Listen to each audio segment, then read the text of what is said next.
umaga sa kanilang lahat. Happy New Year. At sana ay happy tayo.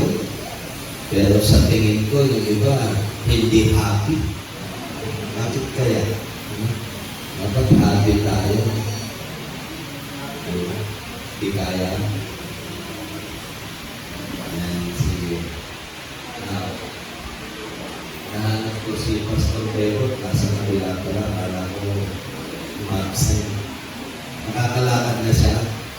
Very good. Okay, kami naman ay nakapagpahinga ng konti, nakapasyal, pero nakakapagod din, mainit sa island. Pero masarap ang kape nila yun. Sarap.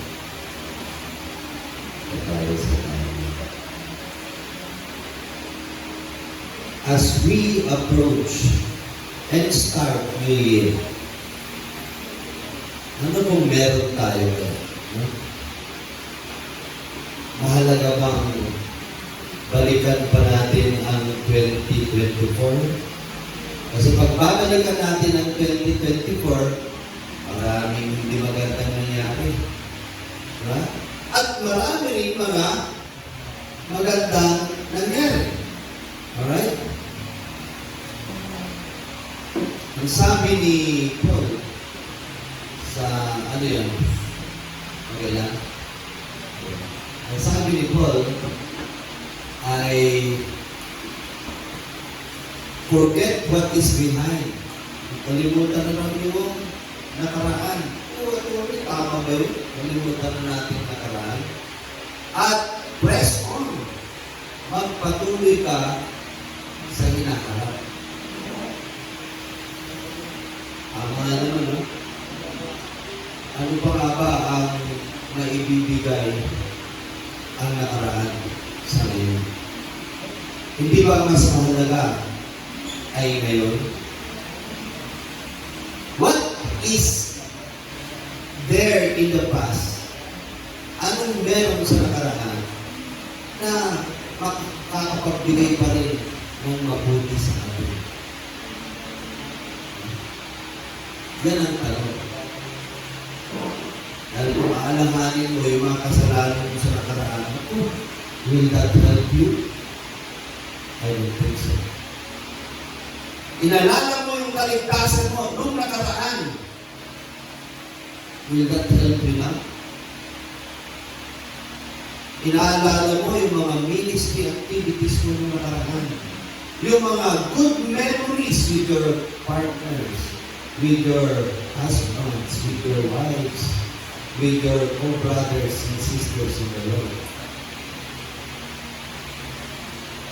Pero hindi ba mahalaga ay yun? Yes. Maraming mga tao sinasabi, ligtas ako. I am saved. I am a true believer. I am active in the church. Really? If you are saved, then show that you are saved. But when you show, it's not your past. It must be shown today. It must be shown today sa ating buhay. Kaya nga 2024 is fine. Let 2024 takes itself. Dahil sabi ko nga, magsulatan tayo, mag-listahan tayo, yung pagkakamali ng isa't isa, ang haba niya, mas mahaba pa sa wedding. Diba? Di mo ako sinibot? Diba? Ngayon ka lang nagpakumbaba? Diba? Di ka nga nagbibigay eh. Away na kaagad. 2025, away na kaagad. Sige, habang pinag- sabihin mo lang sa akin pagkaalis na. Hindi, bibigyan na. See the goodness of God. Kahit nasa katutak ang mali sa nakaraan. If you truly come to Him kung ikaw ay babalik sa Kanya, lahat ng nakaraan mo, wala na. He will totally cancel. He will totally forget your past if you are truly turning to Him once again today. That's how powerful, how compassionate, how loving God is. Nakalimutan niya ang lahat na mali mong ginawa. Ang mahalaga sa Kanya ay ngayon. Ecclesiastes 7:8, sabi niya, higit na mahalaga ang ending. Huwag yung tinatayo ang ending. Ha? Higit na mahalaga sa Diyos ang katapusan kaysa yung umpisa. He says, marami sa atin, magaling sa umpisa, hey, pray the Lord, kanta dito, kanta doon, Bible study dito, Bible study dito, discipleship dito, grabe sa umpisa. Pero after a while, nawalan ng trabaho, hindi sinagot ng girlfriend, kung ano-ano, hindi pinansin ni pastor, hindi napadala sa isang ministry. Wala, naglayo niya sa Panginoon. But praise be to God, God of mercy, God of grace, God of love. Sabi niya, anak, mas higit kong gugustuhin ang magandang katapusan ng buhay mo. Meaning, you still have the hope. You still have the opportunity to make good of yourself.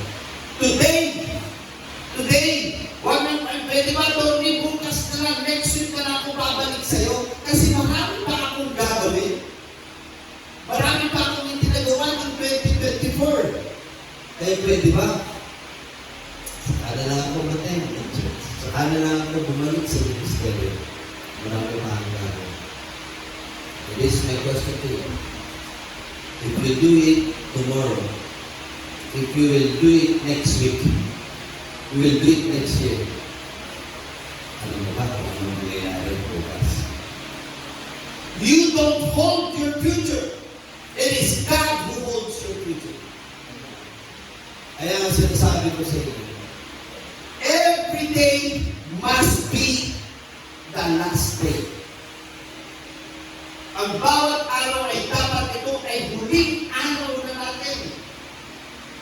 Meaning, we have to give out. We have to give out our best today, and God will take care of tomorrow. Next week ba? Although I see some good faces, praise the Lord for those good faces. Talagang ang Diyos ay mabuti, makapangyarihan sa lahat. It's God's power that is move the lives of other people, good faces. O ako ang bagong mukha ngayon dito. Alam ko every first Sunday na move lang because we attended another speaking engagement. Sinasabi ko natin na kailangan ko natin simulan ang pagbabago ngayon. At every day must be a last day. And when we say every day is a last day, no taken for granted for the Lord. Bigay mo na. Sabi ng love your God with all your heart, with all your soul, with all your strength, with all your might, and with all your power. Kailangan mo yan.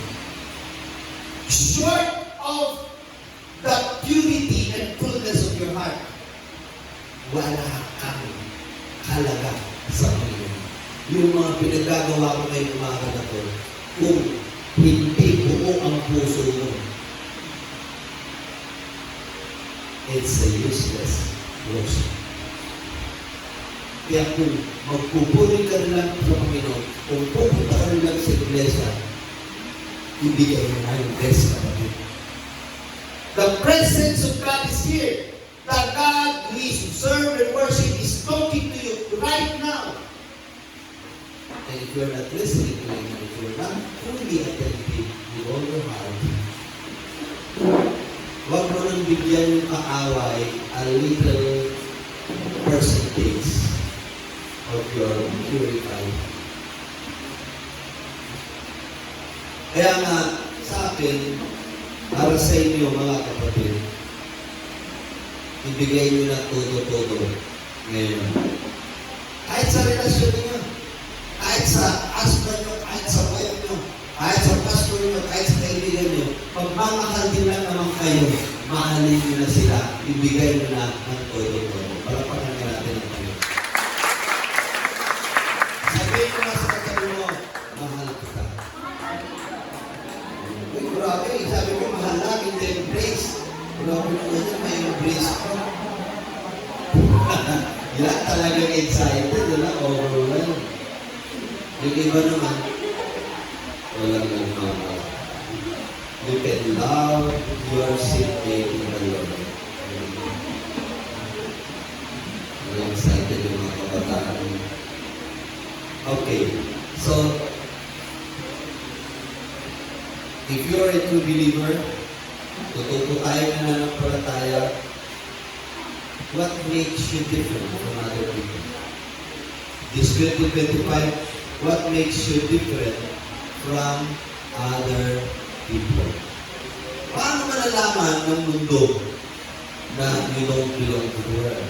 Paano malalaman na ikaw nga ay nananampalataya kay Kristo? What makes the difference? Ano po ang kaibahan? Ikaw ay umiinom at yung kapitbahay mo umiinom, asan yung pagkaka-iba? Wala. Wala, diba? Kung yung kapitbahay mo nagsisinungaling, ikaw, Kristiyano, nagsisinungaling ka, anong pinagkaiba? Ay, nagsisimba ako. Pero nagsisinungaling ka naman. Nagpipreach ako. Pero nagsisinungaling ka naman. Diba? So where lies the difference? Saan ang pagkakaiba? Ayon po sa 1 Corinthians chapter 4 verse 7, sabi niya dito, for who makes you different from anyone else? Sino raw ang gumawa sa inyo na kakaiba? Yan, yan. For who makes you different from anyone else? What do you have that you did not receive? And if you did receive it, why do you boast as though you did not? Ito yung tinatawag natin as we start 2025. Again, ulit ko lang. Dapat ang bawat araw, huling araw natin. Tomorrow is another last day. Tomorrow should be another last day. Kaya hindi na puso yun. Sana lang. Natutunan ko yun sa basis ko. Pag naisip mo at nakita mo na dapat gawin, gawin mo na. Minsan kasi may gusto ko rin bilhin, mamaya na lang muna tayo. Pag-ikot namin, wala na. Kaya kung nakita mo yung tao, na kailangan ng patawarin mo na ako. Bukas na, kaya mo muna ako. Maghahanap muna ako ng regalo para maganda, may discovery. Hindi na. Once the Holy Spirit told you to do it, then do it. You don't know what may happen tomorrow. So what makes you different? Kayo ba? Bakit ba kakaiba? Ayun. Bakit ba ako kakaiba sa inyo? Bakit yung misis ko ay kakaiba sa inyo? As a believer, it must be Jesus who makes you different. Dapat, as a true believer, there should be no other but Jesus who makes you different from any and all persons in life. At pag sinabi natin si Jesus, ang siyang, hindi ko alam tagalogin ito, that makes you different or kakaiba sa ibang tao. O sa inyong gawain, what makes you different in your work is Jesus. people ask me, Attorney, how did you do it? You are preaching, you are discipling, you go to a lot of spiritual activities, you're a lawyer, you could do business. How do you do it? I always tell them, the fact that I am a lawyer, hindi ibig sabihin kakaiba akong Kristiyano. Pero dahil ako ay Kristiyano, kakaiba akong kapitado. Kahit ako'y tagawalis lamang, hindi dahil tagawalis ako, the fact that I am a super, a messenger, or a driver does not make me a different kind of Christian. Pero dahil Kristiyano ka, ikaw ay kakaibang driver. Dahil Kristiyano ka, ikaw ay kakaibang asawa. Dahil Kristiyano ka, ikaw ay kakaibang praise and worship leader. Dahil Kristiyano ka, kakaiba ka sa iyong pagpupuri sa Panginoon. In other words, what makes you different should be the presence of Christ in your life. Kaya dito sabi niya, why do you boast as though you did not? Alam mo yung boasting, yan yung pagmamayabang. Pag nagmamayabang ka, sino nakikita? Si Jesus ba? Jesus ka nagmamayabang.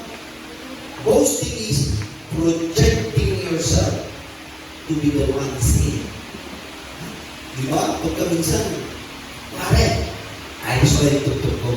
Ang galing ko, diba? That's boasting. Sabi ka dito, bakit ka nagmamayabang? As if you did not receive Jesus. Diba? Uy, nagbigay ako ng mga drugs dito. Akala naman ako nagbigay. Di mo lang binabang yung Pastor Bego. Ako kayo magpakaayos nito. Ako nagpinturo nito. Hindi ko naman. Wala ako. That's boasting. Pagmamayabang. You know, boastful people are the real performers in the world. Anong performers? Ito yung mga tao, mga Kristiyano, na ang puntirya ay yung mga nakikinig. At yung mga nakikinig, pinasasaya. At yung mga nakikinig na masaya, pinupuri yung nagpapasaya. Di ba yung mga performers ng actors? Wow! Grabe oh! Coco Martin! Ako ka naman niya, Coco Martin! Lalo na pagka si Vice Ganda, ka! Grabe. These are actors. Performers are actors. They are not real doers. Kasi ang sikat sila. Ang performer, sikat sila sa sarili nila. But a demonstrator, ang demonstrator is, yan ang genuine. Yan ang totoong Kristiyano. Kasi ang demonstrator is, what is inside of you is what you demonstrate. What is inside of you is what you will project. And therefore, if Jesus is inside of you, dapat si Jesus ang ipakita mo. Hindi ang mukha mo kahit na madaming makeup. Di ba? Ganda ng lipstick. Kung galing pa yan sa States, yung ikaw mo, dito yan. At mayroong diamante. Kaya lang yung isa, wait ang baso. Demonstrators are the genuine believers. Demonstrators, ang kanilang buhay ay walang laman. Ang mga demonstrators, ang kanilang buhay ay basag. Dahil ang laman ng kanilang buhay ay walang iba kundi ang Panginoon Jesucristo. At kaya basag dahil ang lumalabas sa kanila ay walang iba kundi ang Panginoon Jesucristo. Kaya maliwanag sa sinasabi sa Isaiah chapter 60 verse 1, arise and shine. And sabi na, because your light has come. Arise and shine, because your light has come. And the glory of God will rise upon you. Sino? Paano? Ang totoong mananampalataya, making the differences, you must be the genuine demonstrator of your faith. And you demonstrate Christ at pag yan ay dapat mababalutan ka ng gloria ng Panginoon. Dear, pag nakita ka, people will see the goodness of God. Pagka nakita ka, people will see the glory of God. People will see the gifts of the Holy Spirit sa buhay mo. When people see you, they will see the fruit of the Spirit. Hindi yung, wow, ang pogi niya, ang ganda ng galit niya, oh, grabe, oh, tatak buhaya. Kung buhaya yung pinapakita mo, baka buhaya yung nasa loob. Di ba? Eh dapat tatak Jesus. Di ba? So, napakalamang sabi niya, who makes you different from anyone else? It must be Jesus. Not hindi kahit sino. Hallelujah. It must be Jesus. And what do you have that you did not receive? If you have Jesus, now listen to this. Kung nasa inyo si Kristo, nasa inyo na ang lahat. Palagpan natin. If you have Jesus, what is there that you don't have?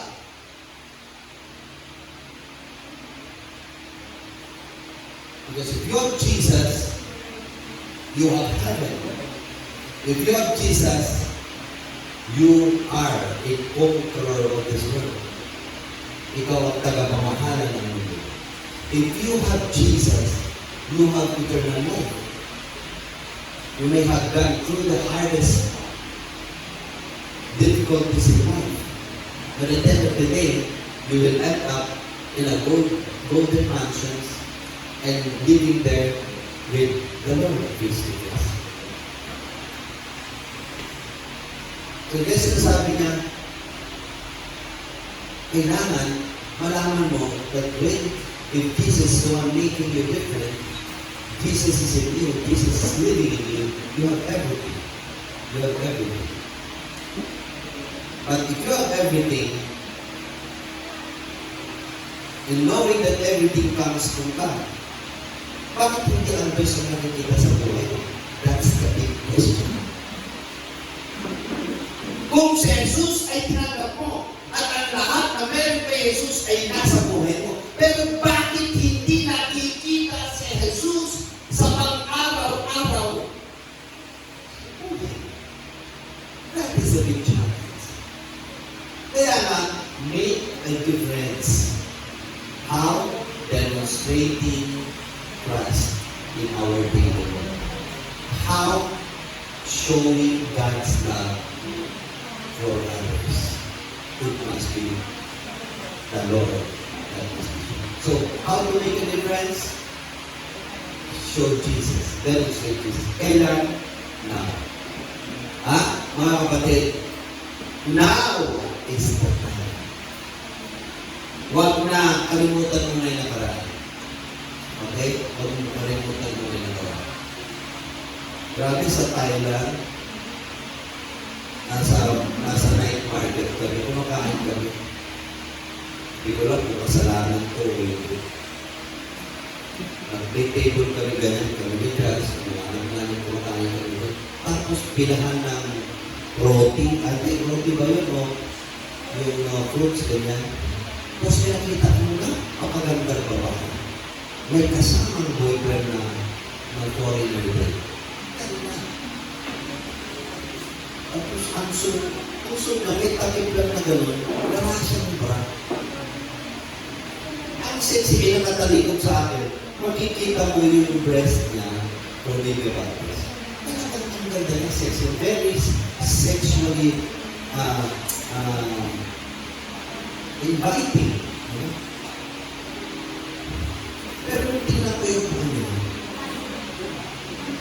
parang mas malagipay kanya sa tao. Pero, grabe talaga sa ganda. Hindi mo may boyfriend na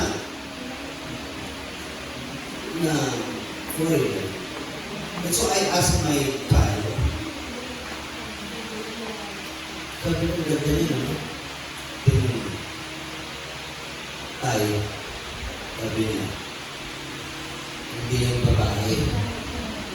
Hindi yan babae. Tingin mo naman, tayo, ito yung verse. Wala pang Brian. Ano yan? Ha? Tayo dito sa Thailand. Uso yan. Uso yan. What makes the difference? If you are created man, then be a man. You are created woman, then be a woman. Wala ang dugo. Ngayon, may mga CR na ang tawag niya, neutral gender. Kaya ako natutuwa ng ating kapatid. I see him really fighting it out, his personality. Walang gitna. And I'm praying for that guy. Since the time. Kasi na-meet ko siya sa mga conferences and seminars sa iyo, masiba, magbibigay ng pagkain. But since that first time I met him, I started praying. And I praise God na ginagamit siya sa pulpito as a man. I hope and pray that he will continue to be a man of God. Hindi ko lang kung nasabi ko sa inyo, napunta kami sa isang anniversary. Ang hirap pong mag-share ng gospel na punong-puno ka ng iba't ibang klase ng spirit. See, one of the praise and worship singers, ang galing, leader, nagkataon na hinahanap ko siya. But she's separated. Iwalay siya sa asawa. Kinasuhan niya yung asawa niya, pero nasa pulpito kumakanta. Ang ganyan. Tapos sa likuran ni Jazz, nakita ko, merong babae. Nakasuot pang babae, pero siya ay lalaki. In an anniversary of the church. Kaya sabi niya sa akin, ang hirap huminga tayo.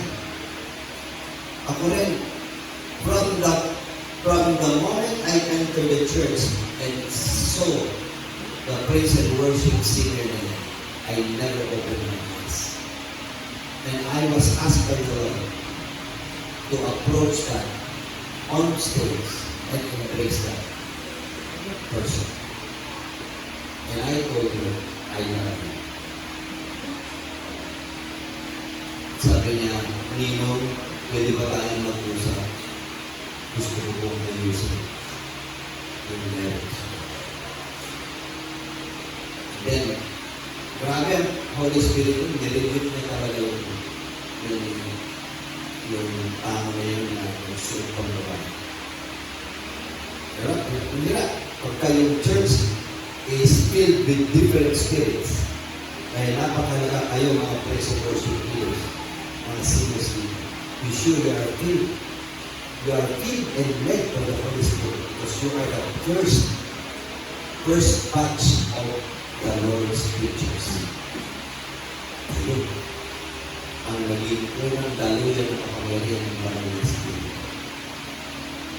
Then make a difference. Make a difference. Allow the power of God. Allow the glory of God to be seen in your life. Kahit na sa maliit na bagay. Kami, yung tagaluto doon sa Payatas, we appreciate their parents. Sila yung mga nagluluto doon all throughout. And we remember them in our prayers. We gave them some gifts. And they, grabe tuwa-tuwa sila.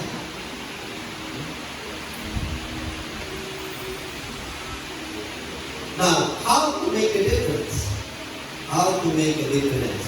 Ang sabi ko rito sa ating slides na here. Huling araw na po natin ito. Bukas is a new last day. Kung meron. pinuntahan namin church ko kasi yung asawa niya, si Pastora ay missionary pastor. Kung magpapaalam siya kay Pastor, sabi niya, "Bye, Pastor. See you in heaven." Ba't ganyan? Hindi ko alam kung magkikita pa tayo. I just entrust my life to the Lord.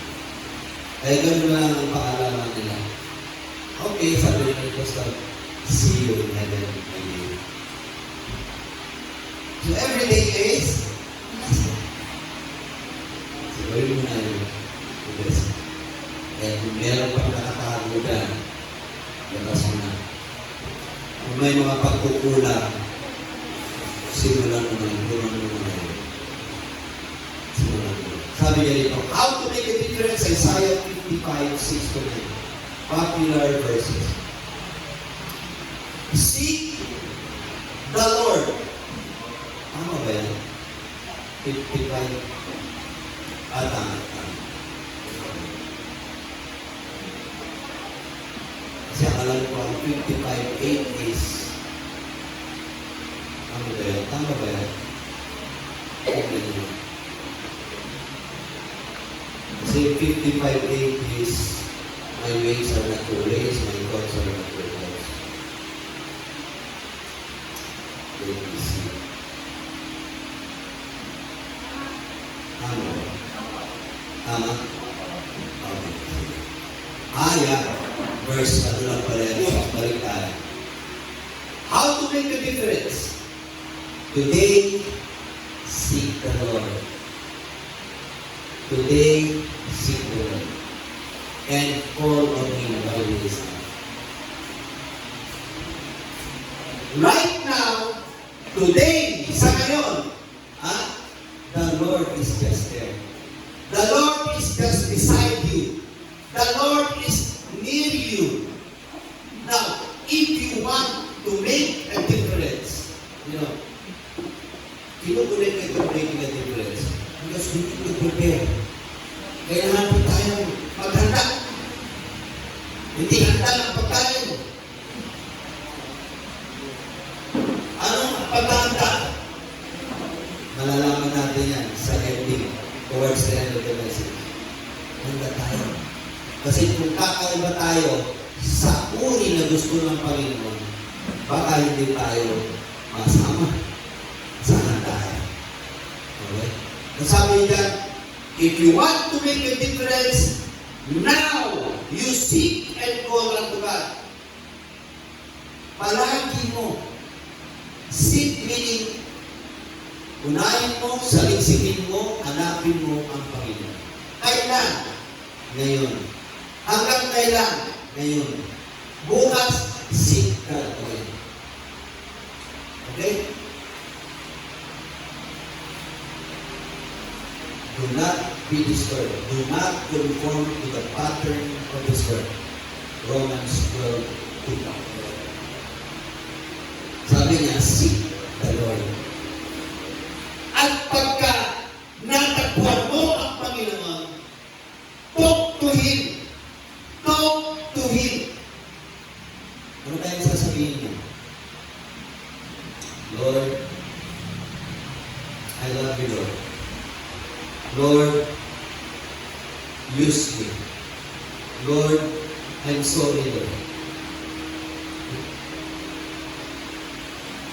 Dapat meron tayong continuing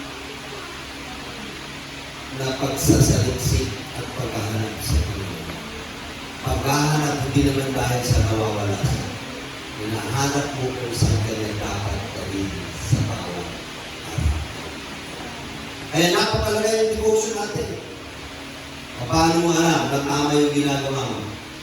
How would you know that what you're doing, how would you know na yung trabaho na yan ay trabaho para sa'yo? Paano mo alam na yung girlfriend na yan ay girlfriend lang para sa'yo? Paano mo alam na yung trabaho na yan sa church ay para sa'yo? Dapat resulta yan ng pakikipag-usap mo sa Panginoon at nagsasabi sa'yo, sinasabi. Dahil kung hindi yan ginagawa mo ang pinagagawa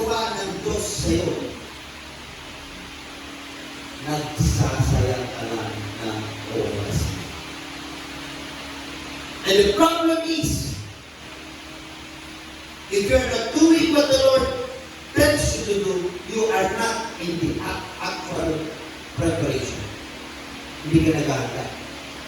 Naghahanda ka siguro, pero hindi para sa Lord. Naghahanda ka para sa dati kong kumpare. Kailan mo yung dati kong kumpare?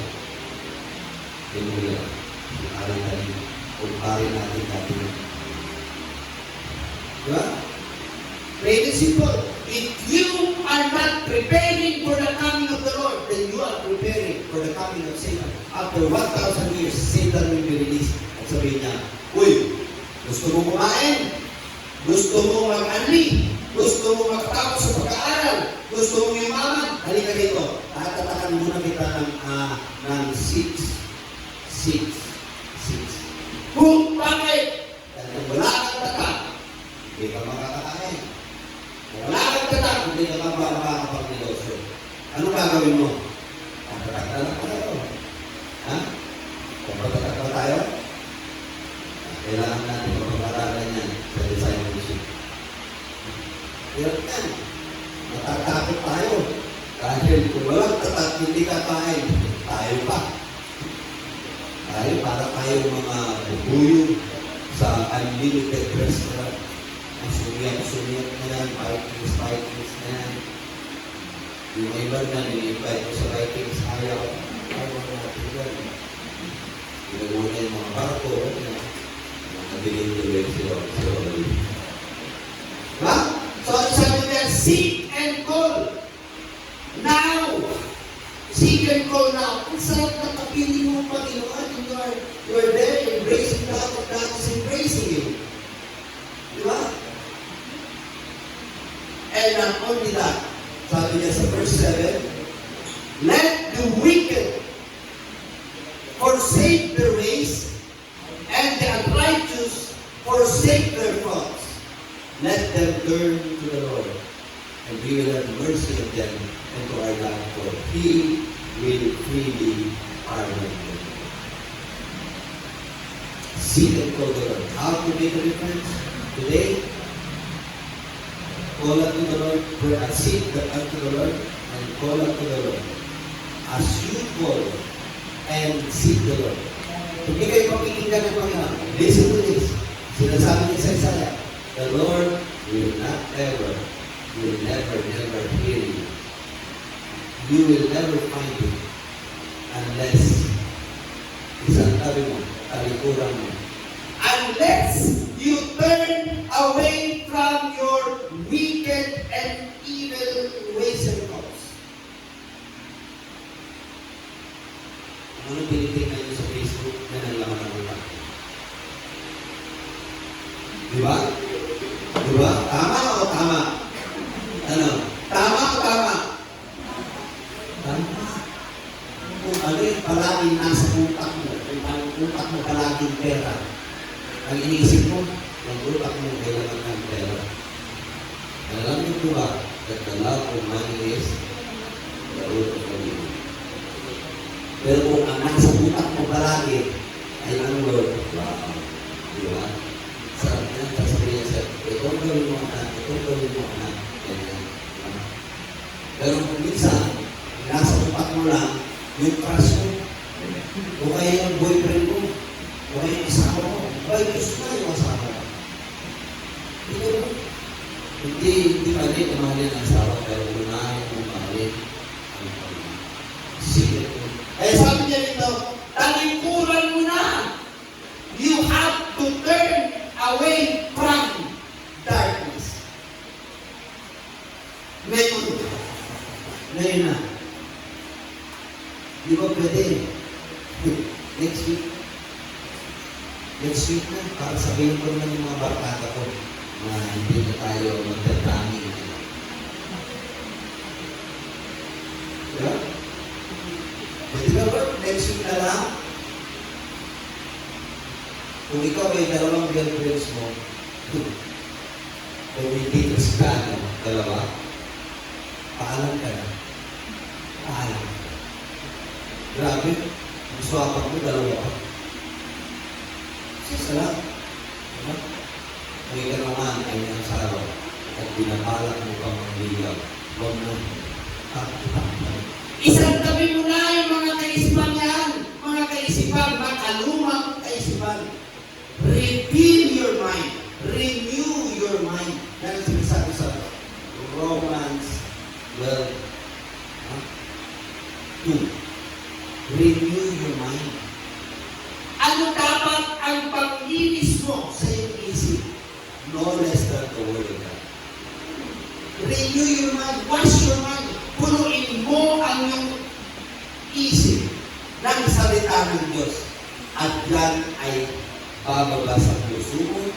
At yan ang salita na yung lalabas sa bunganga mo. At ang salita niya ang magtuturo at mag-motivate sa katawan ng lalabas mo. Remember, napakaliwanag yan. The power of God is in His Word. So if you have the Word of God, you are the most powerful. Kaya, sinasabi dito, if we want to make a difference, we must start now. Let us continue to seek the Lord and call unto the Lord. But, before the Lord will listen to you, before the Lord will show Himself to you, you've got to turn away from your wicked ways and evil thoughts. Kung yumaman, magnegosyo, para patunayan sa mundo na kakaiba ko, na kaya ko rin yumaman. Patunayan ko sa aming bayan, sa aming probinsya, na kahirapan namin ay yayaman na ako. Gusto kong patunayan na kaya kong mabuhay kahit wala ako sa mga magulang ko. Gusto kong patunayan na kaya kong mabuhay na hindi dependent kahit kanina man. Wow! Anong kaisipan na yan? Kapatid, you cannot live alone. You cannot live alone. Kaya sabi niya rito, you will find God. God will talk to you. God will listen to you if you will first mabilin ang buhay, if you will first turn away from God. Kailangan mo ng daily basis ang pagkalito. But listen, not enough to turn away from God. Hindi sapat ang tumaligid ka. Kasi marami kumakalikot. Pero, umaharap ka rin. Diba? dapat pagka tumalikod ka sa mga maling gawain, sa mga kasalanan na yan, Dapat meron kang patatalikuran. In other words, bakit ka tumatalikod? If you don't have this in your spirit, kung wala ito sa iyong espiritu sa pagtalikod niya, ito, bakit ka tatalikod sa kasalanan? Dahil alam mo na mayroong mas mabuting buhay kaysa kasalanan. you're turning away from sin because you believe That there is better life apart or away from sin. Kaya ka tumatalikod dahil alam mo, hindi yan ang buhay. Kaya ka tumatalikod sa kasalanan dahil mas may magandang buhay. At kanino mo matatagpuan ang magandang buhay? No less than the Lord Jesus Christ. Kaya sabi niya dito, when he said, forsake your own ways, forsake your evil thoughts, turn to the Lord. Turn to the Lord. Kailangan, kung ito ay kasalanan, pagtalikod ko, Then, babalik ako, haharap ako sa Panginoon to seek Him and call unto Him. Sana maliwanag yan. Alright. Ang pagtalikod sa kasalanan, ang kasalanan mo na tumawa. Okay. Ha? Ito, ang verse yan. If you turn your life from sin, the sin is still there. You are not then totally cleansed. It is. Si Das na kumulong na Das. Para pakita kayo demonstration. Kami na, bakit? Sabi ko, nasa ko ka. Harapin mo. Ito, I'm living in sin. I'm living in sin. So, alam ko na mas maganda ang buhay kay Jesus. Kaya tumalito ko. Tumalito ko. Ano nangyari sa kasalanan? Ano ko? Turning to God, assuming is reconnecting my relationship with God. Ikukonekta ko yung buhay ko ulit sa Kanya. Lord, sa aking pag-pray sa'yo, isinusuko ko ang buhay ko sa'yo. Romans 4, I am presenting my body, my life to you. That moment, when I surrendered my life to Jesus, Jesus will cancel my sin.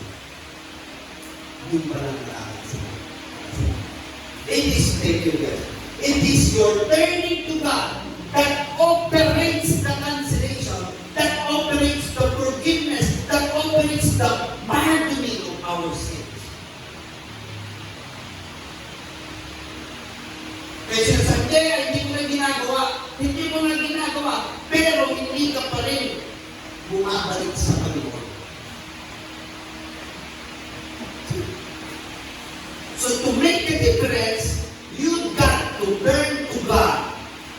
And turning to God will purify you. Turning to God will make you again as white as snow. Wala na. Wala na yung mga black and black eye dyan, mga pasapasa dyan, na kasalanan. That's it. Next slide natin. Turning to God. Why turning to God? How do we make difference? Balik tayo sa Panginoon.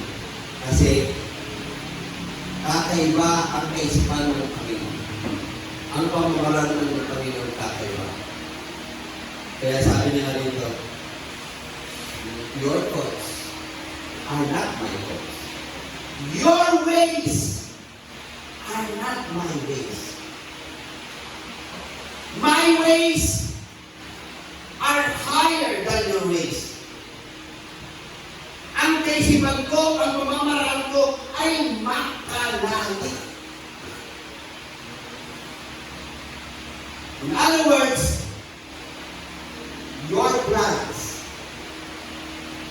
ay dapat magpasako sa plano ng Diyos.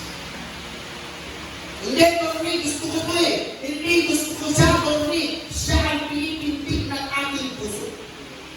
Kahit anong mangyari, ipagkakataman ko siya. Kahit sa mga nanay ko, kahit nag-uubig sila, kahit na si Pastor ayaw na, ipaglalaban ko. Para tayo, ipaglalaban ko. Hanggang sa iyo, wala mundo impyerno pa rin. Because if that is not God's, kung di mo yung plano ng Diyos, kung di ng paraan, dito tayo nabubulag na tao yung paraan.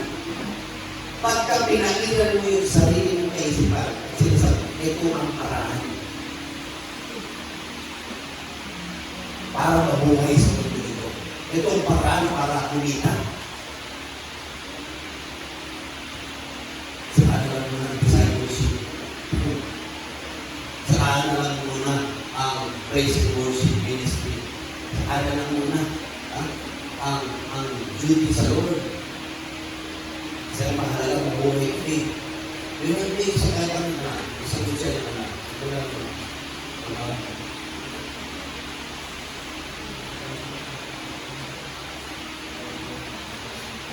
May isang lola sa Puntalba. Lumago yung mother's ministry, bumalik sa Singapore. Walang sabi namin, Nay, ano nangyari? Buti naman natin dito na kayo. Pinalik sinubukan ko na yung pagiging apostol. Pinili kong sumunod sa Panginoon. Kasi, for 2 years, nagtrabaho ko siya bilang tagaalaga ng ako. Kaya siya naging apostol. Pero trabaho ka ng lolo-lolo ng pag-alaga ng ako. Iwan na yung ministry niya ng mga Christ. But praise be to God. Whenever say, maatin na rin siya ng mga conferences. Lumalagay yung mga kananay. Pero hindi naman dalawin yung apo eh. Pero kung yung apostol sa mga apo, hindi mo yung trabaho yan ng mga magulang.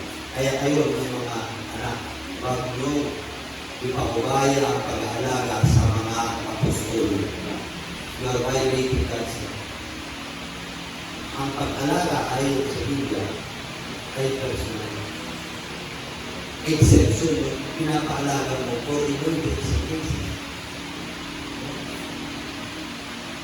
Sabi ka may ministry, iniwan na yung mother's ministry para mag-alaga. Sabi niya lang, my ways are higher than your ways, and my thoughts are higher than your thoughts. Verse 9, yan yung sinasabi sa verse 9. Kaya kung ako sa inyo, Lord, make a difference in my life. Your ways, ang iyong kaparaanan. Kaya sa pagkabag, ngayon ko siya sa nakita ng Jesus.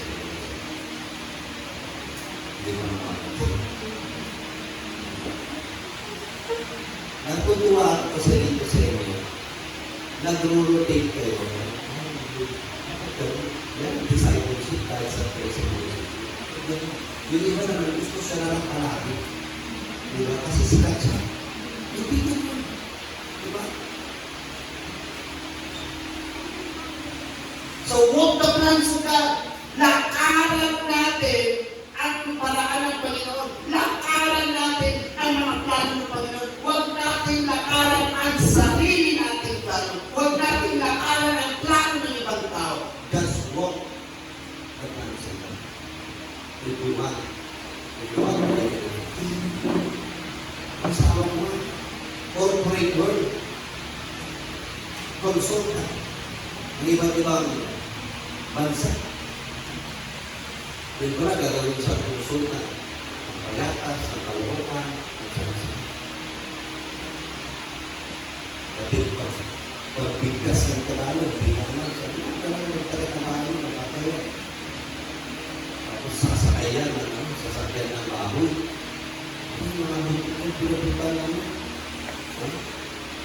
Nagkaitong ba rito, punta kami ng isang lugar, tapos baha, binigyan ako ng bota. Alam mo yung bota, kurang 3 beses ka lang tunong sa tapos ko. Parang ako yun, parang magdagdag sa. Alam mo, makapagdalaw. Hirap mo maglagay ng malaking bota na. Pero yun ang pinakang ng pwede. Yan ang kaparaanan ang binibigay niya sa amin to reach out churches and leaders. Dapat, you will find joy in doing your job in the Lord. Ano pagka, hindi. Patay ko yung spirit. Ang masaya ka? Lego na naman. Practice pa. Tapos, bago practice, may discipleship. Paitan. Palitan na. Magpalit ng alam. Para wala nang pumunta. Magkagaling yung galing mo. Wala akong pinakain ba sa iba. 2025 na. Hindi mo na mo nangyari bukas. Reklamo ka ng reklamo. Ibilisan lang natin. 10 minutes.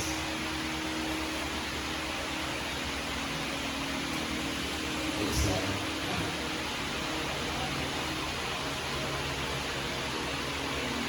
If you really have Jesus in your life, and you are seeking the Lord, you're always talking to the Lord, and you have turned away from your wicked ways and turn to God, yung relasyon mo sa Diyos, you are already reconciled with God. What is next? Now, take note of these 3 R's. Wala nga lang natin sa disciples yung mga kung aatin kayo. Repentance is turning from sin. Okay? Reconciliation is turning to God. Gets mo? Kasi yung isang RI, yung unang RI, repentance. Turning away from sin. Yung isang RI, returning to God. Reconciliation. Yung isang R ay reconciliation. Reconciliation is magpapabadal ka, ibabalik ka sa Panginoon sa pinagagawa niya sa iyo. Ano ba ang pinagagawa ng Diyos sa atin? May 53 presence sabi na, for we are God's handiwork. Nilikha ng Diyos in Christ Jesus to what? To do good works. We are created to do good works.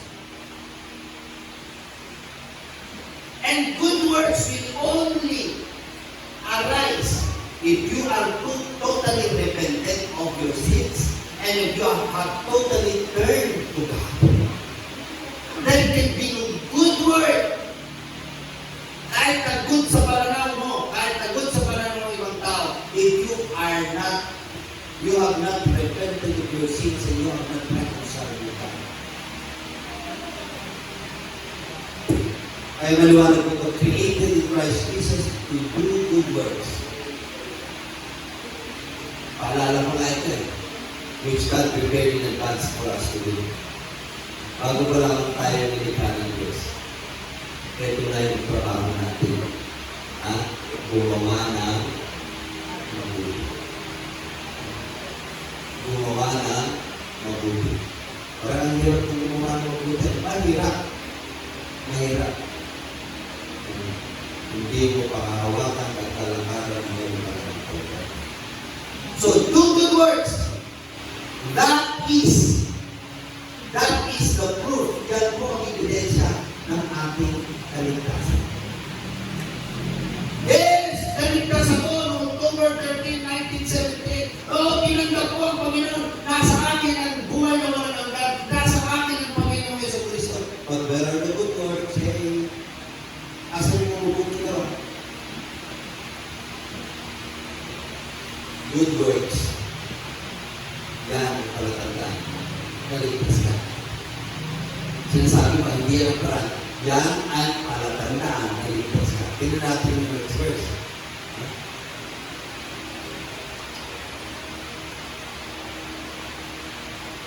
Do good works as if today is the last day. Ay dapat, nag-iisip palagi natin kung totoo na sa atin ang kaligtasan. Lord, today, ano yung ipagagawa mo sa akin? Natawag hindi. Lord, eto ang gagawin ko ngayon. Hindi mo? Sabi ni Lord, ito ang gawin mo. Lord, ito ang gagawin ko. Ano yun? Parang conflict. Sino ba talaga ang boss? Ikaw o ang Diyos? Kung ang Diyos ang boss, dapat saan? Masusunod. Kaya sabi niya dito, 1 Corinthians 15:58, my dear brothers and sisters, manindigan kayo. Huwag kayong pagmumulumihanan. Let nothing of you be immovable. Ito, always what? Give yourselves fully. Ito yung pinag-aralan ko ng gabi. Always na, tapos fully pa. Always do good work. At sa pag ginawa mo ito, max, full, walang reservation. Talagang buong puso't kaluluwa mo. Yan ang pagganap sa gawain sa Panginoon. Always give yourselves fully as if last day na ito. Last day na ito. Kaya kung mananalangin ka, i-boast mo na. Dito, kung kami minsan, nagkaroon namin pa yung English ko.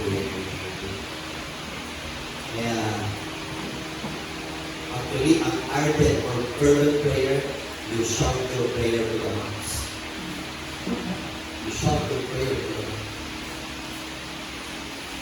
Pero minsan, lalo pag kailan ko, mag-pray, hindi na lang po kahit ako pa mag-pray. So, sabi niya, because you know that your neighbor, the Lord, is not good. You want to make difference? Dapat every day is the last day, doing good works to the max. To the max. And next slide natin, sabi niya, for those who are led by the Spirit of God are the children of God. Sino talaga ang totoong anak ng Diyos? Attorney, ligtas ako. Tinanggap ko sa Yesu Cristo noong January 2, 1990. Attorney, umaattend ako ng church. 10 years na ito. Anak ka ba ng Diyos? Sabi rito, ipapaliwanag ko ito.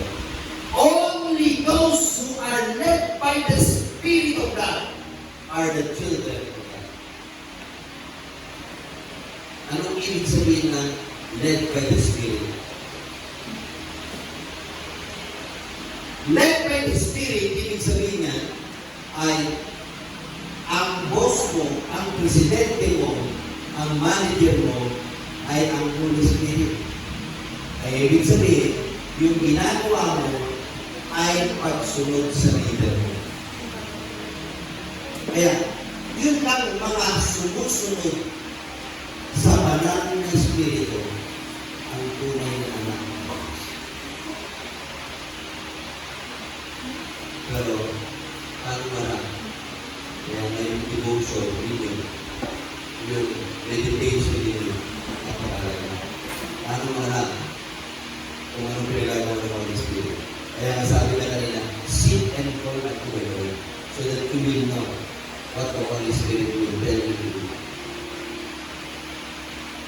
So, napakalaga yun, pamumuna ng banal na Spirit. You must be led by the Holy Spirit. Kasi kung hindi ka led by the Holy Spirit, yun na yan. Ang sinungalingan yan. Pag-ukunwari. Pag-ukunwari. Kaya, kung ako sa'yo, turn away from repentance, reconciliation, turn to God, then restoration, do good works for the Lord. That makes you a different child of God. When you are led by the Holy Spirit. Bigyan kita ng sample. Parehas na mabuti. Okay. Kung sabi ko, ang pangalan mo, ano pangalan mo? Ano pangalan mo? Amanda. Amanda. So, Samantha. Sabi ko kay Samantha, assuming ako yung Holy Spirit ko, Samantha, kailangan mo ako na drawings. So, isa lang ang drawings. Tapos kaya excited, uy, gusto ako ng Holy Spirit ko, hindi na isang drawing. Bibili ko na kaya tayo, bibili pa ako ng apple para magbukas.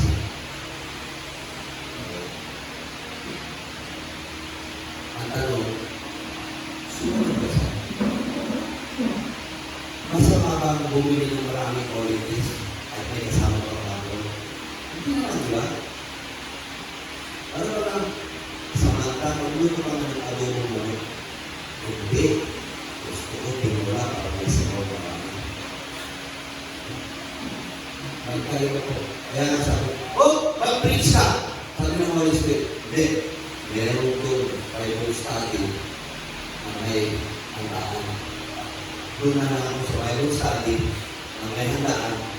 Mag-preach ka tapos wala namang handaan. Doon na lang ako. Parehas na maganda ako. Bible study at pag-preach. Pero sino tama at ano tama? Only the one where you are led by the Holy Spirit. Kung saan ka tinawag ng Panginoon. Kaya nga, sa music team, sa preaching ministry, sa discipleship, siguro niyo po that you are led by the Holy Spirit. Dahil kung hindi po, it's a waste of money. It's a waste of time. For those who are led by the Spirit are the children of God. Kung totoong may Kristo ka, pinagawag mo si Kristo as your Lord and Savior, then allow the Holy Spirit to lead your life. Next slide. We must be maturing sons and daughters of God. Ito yung karamihan problema sa mga leaders. You know? That's our leaders. Yung iba nananatiling anak, nananatiling bata. Hindi na lumahog, hindi na naging sons or daughters. Eh, baby na lang bata. Ay, bata. Maging mo 10 years ka umaten ng church, pero bata ka pa rin. Hindi ka nagugulo. Sabi niya nito, in the same way that God sent Jesus into our broken world to save us. If we are saved, ito dito, if we have Jesus, then we are saved. But we should not remain children of God. Yung baby, kailangan we become His sons. Kailangan nag-grow tayo, nagmamature tayo. We must become maturing sons and daughters. Ano sa pagpunta ko? Sabi ko nga, if we want to make a difference, lumalago ba tayo sa pananampalataya? Lumalago ba tayo? Start today. Start today. Next slide. Ito wag yun. Sa paglago natin, siyempre, nagiging mature sons and daughters or quote-unquote mature children. Saan patungo ang pag-grow natin? Now, listen to this. Lalo na yung mga nagpa-Bible studies at nag-disciple. Listen to this. We are the bride of the Lord. Are we ready for the wedding? We are children. We mature as sons and daughters. Pero ang ending natin, are we the bride of the Lord? Tayo ba ay lumago pang araw-araw at handa ng pagkasalan ng Kristo? We are the bride of Jesus. Maliwanag yan sa Ephesians 5:25, sabi, husbands, love your wives, as Christ loved the church. So, ang group dito, ang wives ay ang bride na yan, pero tayo as a church is the bride. We as a church is the bride of the Lord.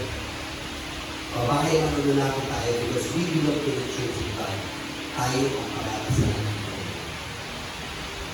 In other words, from being a child of God, we must grow to become a son and daughter, but ultimately, dapat patuloy tayo na sa pagdating ng ating Panginoon, we are prepared for the wedding as His bride. As His bride. Ang tanong, are you ready for the wedding? Are you ready for the wedding? Ang sagot dyan ay Isaiah. Sabi niya, another verse pala. Yung next slide ang sagot dyan. Kaya basahin lang natin yung Isaiah. Sabi niya dyan, Isaiah 54:5, for your maker is your husband. Okay? The Lord is your husband. Kaya papabasa, pakakasalan niya yung Catholic Church. And you belong to it.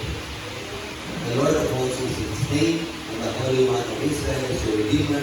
God of the whole earth is your Lord. So Jesus, the Lord, is the groom, is the maker of our husband. So are you prepared for the wedding? Are you ready for the wedding? And Revelation 19, verse 7 is the answer. Let us be glad. Revelation 19, 7 to 9. Verse 7, sabi niya, let us be glad and rejoice and give him glory, for the marriage of the Lamb has come. Nasa last days na po tayo. Last days of the last days na tayo. Nalalapit na ang kasalan. Nandiyan na ang kasalan. Nagagalak ka ba? Sabi niya rito, yung mas bigla. Yung mas bigla. Diba, pag ikakasal ka, dapat masaya ka. Yung iba, nagpapakasal ka rin yung na, hindi masaya. Dapat, kung ikakasal ka na, ready ka na, masaya ka. Sabi niya lang, for the marriage of the Lamb has come, and his wife, kayo, ako, the bride, the church, has made herself ready.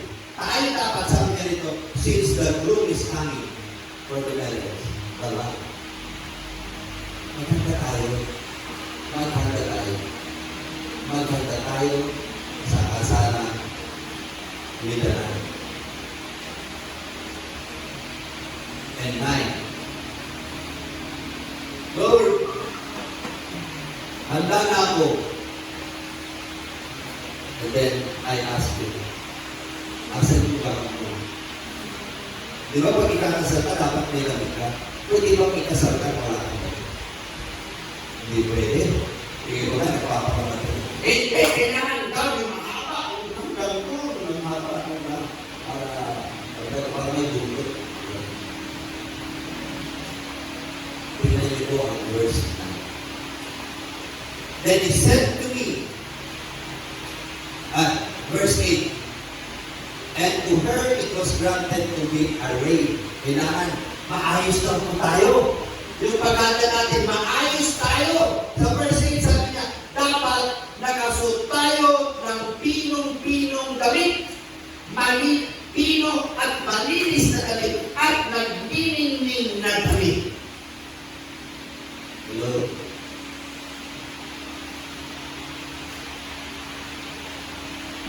Ito kailangan ang damit.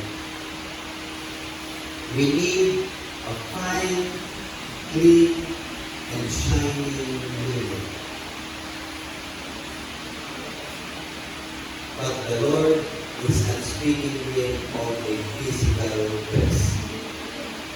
Okay? Hindi physical na dress ang hinihingi ng Panginoon. Anong sabi nila?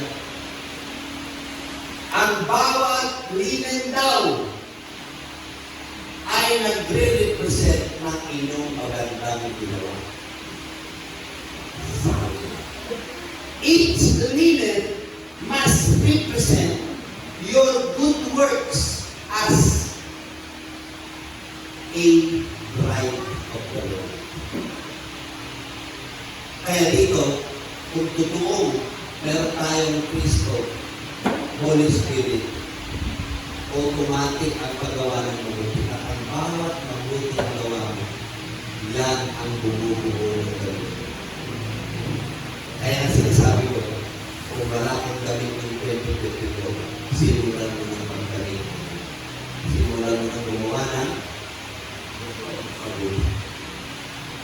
Kaya ang balaga ay ngayon, at pag gumawa ka ng mabuti, gawin mo na yun sagat-sagat. That's why we say that we are the bride of the Lord and we are ready. Every day should be a preparation for the wedding. Anytime the Lord will come, anytime the Lord will come and say, kasalan na tayo.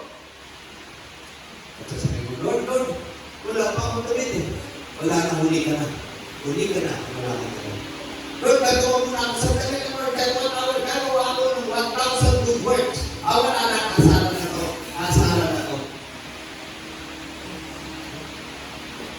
But remember this, yung Revelation 19:8. Hindi ko makalimutan yung verse niya. Dahil sinabi yan ni Paulus, si mag-baptist na dito, si Mami. Yes, memorize mo. Next slide. Tapos na tayo ng last class. Tutup na ba kayo? Dapat pag-video, ready na kayo for fasting. Ha?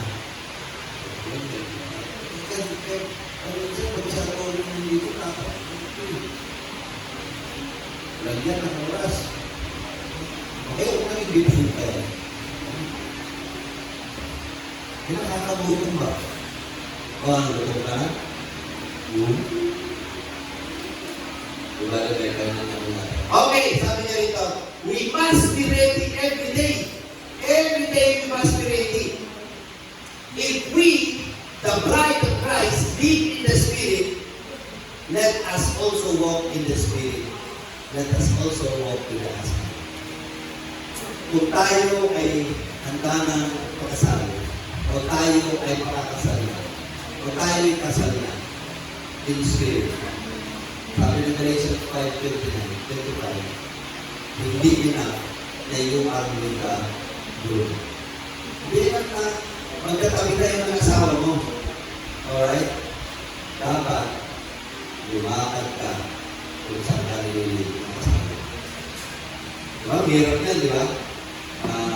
Lately na, even today, ako ay specify make sure sa akin ng wife ko. I'm very, very happy. Extremely happy. For the first time na nakikita ko it's a result of prayer. Nakakatawa ang kanila. Talagang nagmalinis. Talagang if you walk with the Lord, walang dala para hindi ibigay yung kanila. Kaya ako sa kalungkog ako, masaya ako to see good cases in the congregation. Sabi niya dito, we must be ready every day. Dapat suot natin yung gown natin. Dapat yung gown natin nagkagagalan araw-araw. Kaya sa akin, alam ko, ang gown ko hanggang ababtin pa lang. Hindi naman mag-i-discard ako sa dulo. Kakasal. Ewan ko sa inyo, makasal yung backless pa kayo. Or tubeless. Ayun, hindi pa nakatapunan sa alam. Ewan ko, pero ako, sigurado ko ababtin. Kaya doon sabi ko, please help me to live a complete life, meaning more good works. So, we must be ready every day. We must not only live in the Spirit, let us also walk. Kaya malakaran natin ang bagong kanila. And next slide. Yeah, patuloy na ito. Patalo ko na siya. Walking in the Spirit means doing good in the ministry of the Lord. Doing good. Ang paglakad sa banal na Espiritu, ang paglakad sa Panginoon, ibig sabihin, paggawa ng mabutiwan sa ministeryo to ng Panginoon. Inulit ko, do disciple or disciple them. Walking in the Spirit of God, meaning that you must do good. Do that good in the ministry and in the ministry of the Lord. Hindi ministry ni Pastor, hindi ministry ni Rodi, o hindi ministry ni June, or ni Eva, or ni Ken. Pastor, ano ibig sabihin ng ministry? If you are a bride, as you await, habang naghahanda ka, naghihintay ka sa pagdating ng ating kinakailangan nasa ministry ka, gumagawa ng mabuti. Anong palatandaan na nasa ministry ka? One, namumuno ka ba ng bunga ng Espiritu? May pag-ibig ka ba? May tiyaga ka ba? May kapayapaan ka ba? Mabait ka ba? Love, joy, peace, long suffering, etc. Pangalawa, Palatandaan that what the ministry of God or the ministry of the Holy Spirit is, ginagamit mo ba, pinamumuhay mo ba ang gifts of the Holy Spirit? Kaya yung mga Kristiyano na hindi pa-involved sa ministry, people lang ang tawag sa mga. Pero, hindi ibig sabihin na naminig na sa ministry ka, ay anak ka na ng Kristo. Kailangan makikita ang bunga. So you will be known by your fruit. And you will be known not only by the fruit of the Spirit, but by the gifts of the Spirit. And the gifts of the Spirit will determine or a confirmation of your work in the Lord. Anong trabaho mo sa Lord? Dapat ang paggawa ng mabuti ay ginagawa mo yan sa ministry ng Panginoon. Sa trabaho ng binigay ng Panginoon. Sana, when the Lord comes, every one of us will be found to be actively doing good works in the ministry. Okay. So this time, I'd like to confess for a prayer.